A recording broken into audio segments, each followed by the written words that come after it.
Diamond P Sports presents Championship Drag Racing from the National Hot Rod Association, the Big Bud Shootout. Featuring a showdown between 8 of the finest fiberglass-bodied funny cars driven by 8 of the best drivers in the world. They thread the needle through the quarter mile at speeds topping 270 miles an hour with elapsed times of less than 6 seconds. Drag racing from the NHRA. The nitro-burning funny car, motorsport's most awesome display of horsepower. Hello, everybody. I'm Dave McClelland, and this huge crowd has come to Indianapolis Raceway Park for the 5th annual running of the Big Bud Shootout. The beauty of today's modern funny car is more than skin deep. Underneath the fiberglass shell beats the heart of an unpredictable machine. Its straight-line performance belies the complexity of its operation. There's much more involved than one might suspect. Right, Steve Evans? David, no question about it. The funny cars are lean, mean, beautiful machines going down that quarter-mile drag strip. But what you can't see is what the driver is going through inside the cockpit. With the body off of Tom McEwen's car, hopefully we can illustrate a little of that for you. Now, with the body up, as the crew is starting the car, Tom is holding up the brake to keep it from lurching forward. As the engine starts to run on that gasoline prime, he will open this fuel shutoff valve, allowing the nitromethane to flow to the engine. Now, once the body is latched down, he'll slowly release the brake and start just kind of idling forward. This is a centrifugal clutch. It'll kind of move on its own to the water area where he's about to do the burnout. At that point, he'll grab the shift lever, and he'll pull the transmission into high gear so he does not over-rev the engine on the burnout. And with very precise throttle control, he'll do the burnout, grab the brake handle, bring the car to a stop without bouncing it. Then he'll reach over, take this lever, and lean out the engine. So as he's backing up, it will build heat. He wants about 140 degree of temperature when he goes to the starting line. Now, he'll also come back here, put the transmission back into low gear, so he doesn't forget to do that. Plenty of guys have. This is a reverse lever. It's a separate little transmission. Now he's backing up. When he gets back, he'll put this into a forward gear, do a few of those dry hops. As he pre-stages, now he'll take this lever and put it back into the rich position so that the car has plenty of fuel to leave the starting line. Now he's holding the brake tight. When the light goes green, he stomps on the pedal and starts to steer the car. He may have to grab the brake a little bit if it's smoking the tires to slow the wheel speed. A few hundred feet out, he'll push this button. That will lean out the engine to create plenty of power in the mid-range. But before he gets to the finish line, he's got to release this button so it does not burn up in the lights. As he crosses the finish line, he's going to reach up here on the body, pull the parachute, shut off the fuel, and start braking the car. Now, if he's got a problem, if he's on fire, he'll pull this lever, operating the fire bottle on the engine, and he'll push this lever to operate the fire bottle that is inside the car. So all in all, these guys are busy men. In just 5 seconds, all this happens. The pairings today are the result of a season-long points competition, and Billy Meyer, the number 4 qualifier, races Tim Gross, who qualified number 8. Ed McCulloch ended in the number 7 spot to go against the number 3 qualifier, Mark Oswald. John Force qualified number 2. He'll be racing against Tom McEwen, who won this race in 1984, and the defending champion and number 1 qualifier, Kenny Bernstein, goes against Johnny West. I'm sure all you drag racing fans think this is Kenny Bernstein, but you're wrong. This is Billy Meyer from Waco, Texas, and the reason his car today looks like Kenny Bernstein is the result of this explosion in time trials for the Big Bud Shootout. The car literally destroying itself, pieces of the fiberglass body flying all over the racetrack as the engine exploded when Meyer crossed the finish line. Billy did a tremendous job in keeping this car under control as he gradually brought it to a safe stop. Fortunately, Meyer uninjured in the explosion. Billy, all the King's horses and all the King's men couldn't have put that body together again that you blew off here getting ready for the Big Bud Shootout. No, there wasn't enough super glue in the world, I don't think. It definitely, did major damage and stuff, and if we had gotten a different car, we would have had to requalify. However, with the rules, just by keeping the same car and changing bodies, we stayed qualified after that run. That's with, Kenny Bernstein's help, that's what we elected to do. Meyer, with the same car but a different body, now faces Tim Gross in his Corvette-bodied car in this, the first round of the Big Bud Shootout. $30,000 cash up for grabs to the winner of this very special 8-car field. It is Meyer in the near lane, Gross in the far lane. Both cars are now staged and ready.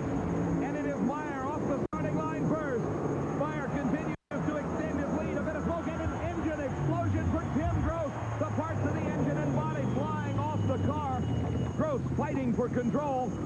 It heads to the guardrail, but he brings it to a safe stop, parking it on the grass right next to the racetrack. The car continuing to smoke. That's Tim Gross coming out of the escape hatch and rolling off the top of the car. There's Billy Meyer over to check on Gross to see about his condition. Gross suffering one of the major engine explosions of his career. As he approached the finish line, the car literally exploded into a ball of flame, and in the center of that fireball is Tim Gross. Earlier, Steve showed us how complicated it is to drive one of these cars. Consider Tim Gross. He's already performed some 8 separate maneuvers to this point. Then the engine explodes. Now he's got to worry about hitting the fire bottles, but most importantly, keeping the car under control, driving it in his own lane to a safe and upright stop. All of this with a fire coming up directly in his face. It looked like you tried to get it stopped just as quickly as you could to get out of it. Yeah, I did. Obviously, the fire came right in on my face, so I was doing what I could do to get the fire bottles to activate and all. And when the window's going out and the fire's coming in your face, it's really hard to contain that fire up front. I don't know if the tank exploded yet or not. I didn't even look at it yet.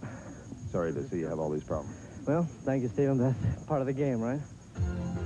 Tim Gross out of competition, but uninjured, protected by the NHRA safety rules that have once again done their job. The Big Bud Shootout is being brought to you by Budweiser. That clean, crisp taste that says Budweiser. Race fans, this Bud's for you. More first-round action of the Big Bud Shootout after this. Lots of work going on in Billy Meyer's pit area as they prepare the car for the semifinal round of the Big Bud Shootout. The Meyer crew, under the direction of Mike Guger and Mark Stewart, doing all the necessary between-round maintenance on that 3,000 horsepower engine. We're at Indianapolis Raceway Park for the Big Bud Shootout. This is round number 1 action, and this is Ed McCulloch. He has the distinction of racing against Mark Oswald at the wheel of the Candies and Hughes Pontiac. Oswald, the 1984 NHRA World Champion from Cleves, Ohio, drives the car that is based out of Houma, Louisiana. For McCulloch, home is Hemet, California, and he drives the Oldsmobile Forenza out of the racing team owned by Larry Minor. These cars are here as a result of their qualifying performances throughout the entire season at NHRA national events. McCulloch is lined up in the far lane of the racetrack. In the near lane is Mark Oswald. Both cars are ready. McCulloch responds first. He's off the starting line ahead of Mark Oswald. But look at the horsepower of the Candies and Hughes car. Just thunders past in the finish line to a 5.73 second elapsed time at 258 miles an hour. Back at the starting line, our next pair getting ready. This is the car driven by John Force, a Chevrolet Cavalier. And here is the winner of the Big Bud Shootout back in 1984, Tom McEwen. After nearly 30 years behind the wheel of drag racing vehicles, McEwen enjoying his best season ever. He's already won 2 races this year. The Cajun Nationals down in Baton Rouge, Louisiana, and the North Star Nationals up at Brainerd, Minnesota. For John Force, he has yet to win a national event, but his qualifying efforts this season put him in a very commanding position here in the Big Bud Shootout. For Tom McEwen, his highest qualifying positions came in the 2 races he has won this season. The burnouts are completed. Both drivers now concentrating on the procedures necessary to get a good start. Following the directions of their crewmen, they pull up close to the starting line. Then they inch forward into the staging beams that go across the racetrack. They are light beams. When they are in the proper position, the 2 lights on the top of the Christmas tree indicate the starter Buster counts. Anytime now, you can throw the switch. And it's a green light start for both drivers. A little bit of smoke, but a close race. At the finish line, John Force by a matter of inches. John Force defeats Tom McEwen, and what a great race it was. 5.86 seconds. His speed, 252 miles an hour. Let's take a look at this one again. In the far lane, John Force in the near lane. They leave the starting line with McEwen getting an ever so slight advantage. But John Force puts together a great run in the middle of the racetrack. He begins to pull ahead of Tom McEwen, and as he just inches by, they near the finish line, and there you see it. By about a wheel length, John Force defeats Tom McEwen. Well, Dave, as you saw, that race was so close, John Force, you didn't know for sure if you'd won it. I didn't know, but I was upset from the start line. I got that old look through the window, drive it off again. I'm telling Cole, what are we doing now? But he seemed to know, and it worked. And I made a move on McEwen, and he came back around me again, and I'm thinking, wow. Next thing I know, I'm in the lights, and I'm looking for someone to cheer. What's wrong with these people down here? They got to let me know who's winning these races. Well, here I am to do just that. Austin said what to you, or showed you what sign? He looked through the window, and he said, she ain't holding on the starting line. Drive her off again. We know she'll muscle and run 67 like she did the other day. And How does he tell you that? You can't hear him. oh, he gives me a little bit of this, a little of that, and throws in pizzazz like he always does and confuses me. But this weekend we got serious. He told me what he wanted and drove it off, and thank God it worked. Go get him. Thank you. John Force talking about his crew chief, Austin Coyle, as if he were a baseball coach in the third base box, giving signals to his batter. Our next pair getting ready to go. The defending champion, the #1 qualifier, is in the near lane. That's Kenny Bernstein. He is racing against Johnny West. West out of Chandler, Arizona, the latest in a long series of drivers for his car owner and crew chief, Roland Leong. West, in his first full season of NHRA National Event Competition, qualified very well for the Big Bud Shootout, but he'll need all the performance he can find here today as he is racing the hottest driver on the circuit, Kenny Bernstein. In time trials yesterday, Bernstein ran the fastest time ever by a funny car at over 271 miles an hour.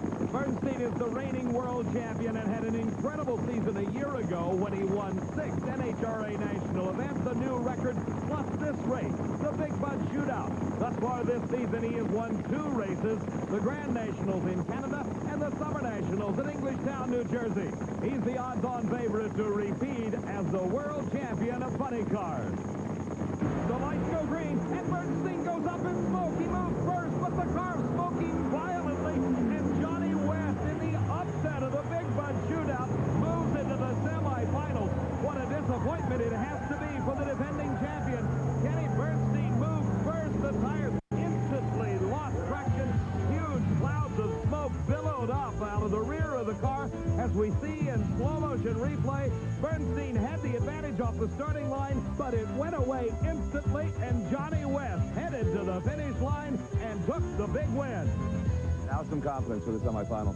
Well, you know, we always have a tough round. Nobody's easy around here, so, you know, as Bernstein knows, you know, nobody's a for sure win, so we'll just press right on. Thank you, man.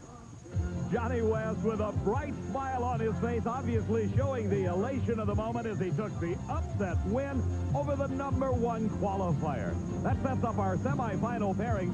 John Force against Billy Meyer. Meyer has lane choice by virtue of the lower elapsed time of the first round. And Johnny West may have gone from the frying pan right into the fire. He races Mark Oswald, who had a 5.73-second elapsed time, the quickest of the first round of elimination. And this is the legendary Austin Coyle, preparing a piston for the semifinal round of John Force's car at the Big Bud Shootout.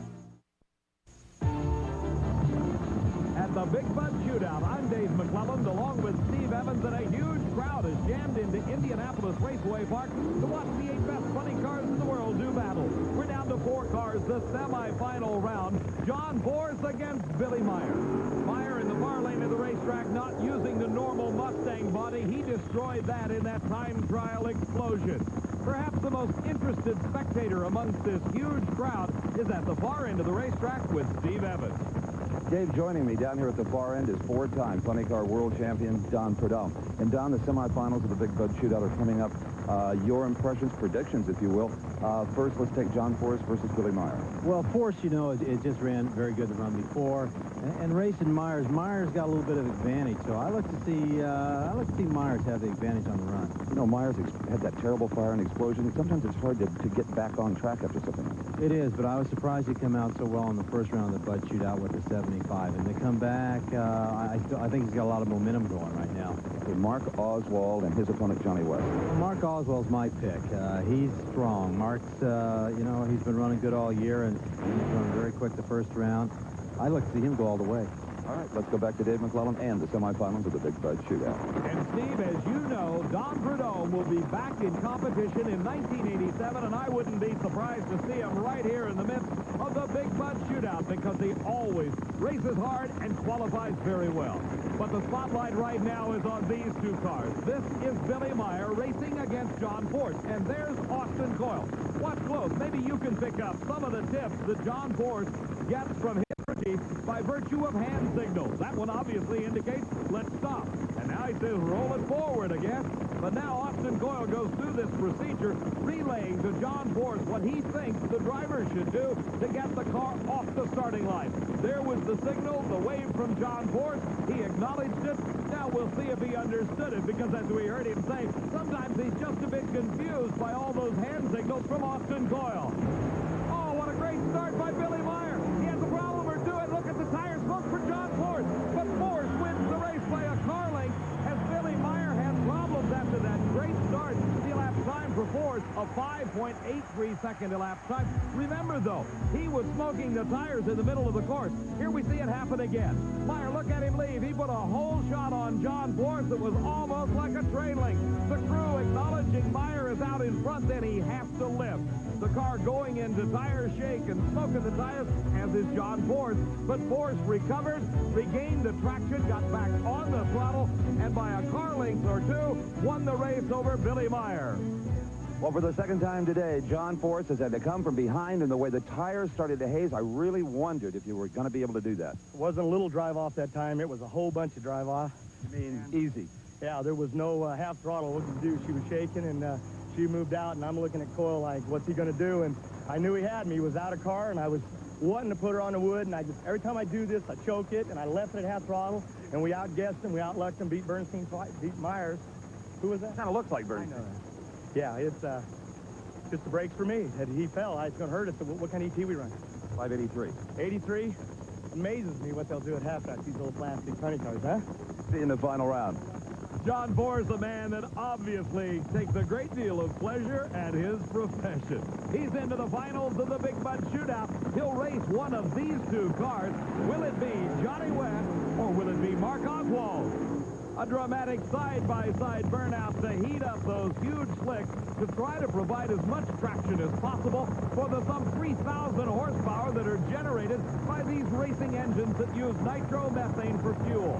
For Mark Oswald, he has been the class of the field thus far.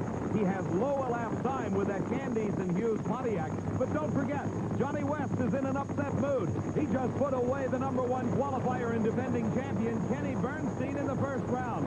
Driving the Dodge Daytona car, that's Roland Leong raising the body. A crewman going under doing something at the front of the engine. Nobody has got any kind of frantic moves. It appears that it may have been planned. But it's very unusual to see them raise the body on these cars once the engines have started and the driver begins his burnout procedure. Oswald calmly waiting as now Johnny West pulls up to the starting line. The car owner, Paul Candies, directing traffic for Oswald. Roland Leong doing the same for Johnny West. Whatever it was that they raised the body for, it obviously is presenting no problem as West is into the staging beams, and so is Oswald. And West goes up in smoke. Oswald streaking towards the finish line. West shuts it off, but Oswald into the finals to race against John Force. Look at the elapsed time. 5.68 seconds to cover 1,320 feet from a standing start. We watch again and see Johnny West in the far lane just instantly go up in smoke. The moment he hit the throttle, the huge slicks losing traction, billowing smoke. From then on, it was Mark Oswald all the way. With the quickest run of the Big Bud eliminations, a 5.68 Mark Oswald, you go into the final. But, you know, I think lane choice might have been a good factor for you. He smoked the tires very hard in that other lane. Did he? Ours was really close. The car, John Force's car, I noticed on his run, pulled to the right real hard, and ours did the same thing, and I was just lucky enough to recover. Can you go to the starting line in the final with this kind of horsepower? Would you maybe back it down a little bit? Force only ran a 5.83.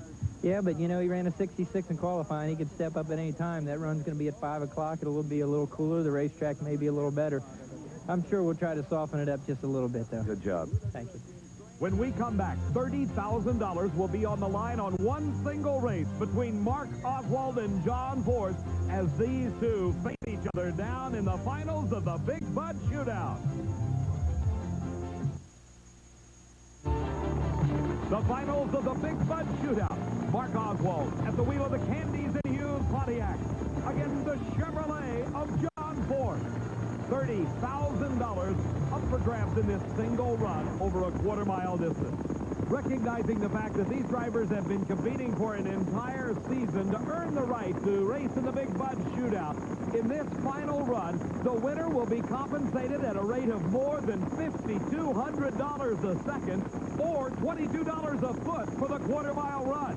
Consider that the next time you go in and ask your boss for a raise. Of course, the money has got to increase the pressure on Mark Oswald and John Force, and Force has the whole shot, but Force crosses the center line, and Oswald wins the race. Oswald wins. Force disqualified after a great starting line maneuver when he pulled ahead of Mark Oswald. Mark ran a 5:72 second elapsed time, but it really wasn't important. What happened was Mark Oswald was late off the starting line. John Force had the advantage, but smoked the tires, lost control, went across the center line, and was disqualified. At that point, Mark Oswald, the Big Bud Shootout champion, $30,000 richer. Knowing this young man as I do, I would say more than the $30,000 is the satisfaction he gets today from defeating 7 of the best funny cars in all the world. And what a valiant opponent he had in the final round, John Force. Mark, you did it. Congratulations. Thank you. We're really happy for old Milwaukee. Pontiac Motorsports, we're just tickled to death, and Budweiser for putting on an event like this to where we can race for this kind of money. You know, it was a great battle in qualifying for it all year. And, John Force was right there. In fact, he qualified ahead of me. It was just anybody's race. He was off the mark first. Was he? Yeah, it was a good race. I saw. I think he came right over the center line. I know he must have had traction problems. Our car was a little bit loose. But indeed, it's a fine day for Paul Candies, Leonard Hughes, and Mark Oswald. A world title, and now this. Quite a career. Yeah, everybody on the crew's just been, working as hard as they can, and we'll be back again tomorrow for the same thing. In spite of all that money, Oswald ready again for another day of racing. The Big Bud Shootout has been brought to you by Budweiser, that clean, crisp taste that says Budweiser. Race fans, this Bud's for you. This has been a presentation of Diamond B Sports.